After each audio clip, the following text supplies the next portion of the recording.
aside from taking care of your child, ano pa yung mga nade-discover mo as a family woman? As a family woman, grabe, hindi ko akalain na ganito pala ako as a mom, na all out pala ako. Kasi, alam mo yun, parang before, hindi ko pa naiisip hindi ko pa naiisip maging mommy, ganyan. Pero pag nandun ka na pala talaga, parang naturally it comes out, na ibibigay mo talaga, ibubuhos mo talaga lahat ng oras mo, lahat ng energy mo, lahat ng ganda mo, alam mo yun, yung wala ka na, mauubos ka talaga.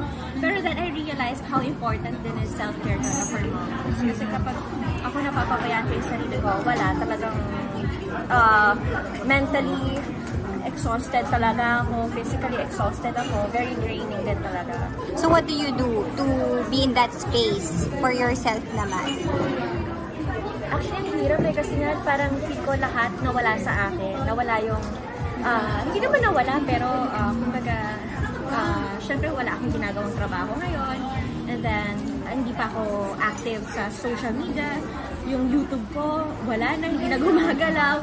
Yung mga social media pages ko, parang once a month na lang ata ako nagpo-post. Ang hirap, pero na-realize ko din na ang sarap din to be fully present at the moment. Enjoy mo yung mga kausap mo, yung anak mo, enjoy mo na kahit boring ka na or kahit parang nagbabantay ka lang, enjoy mo.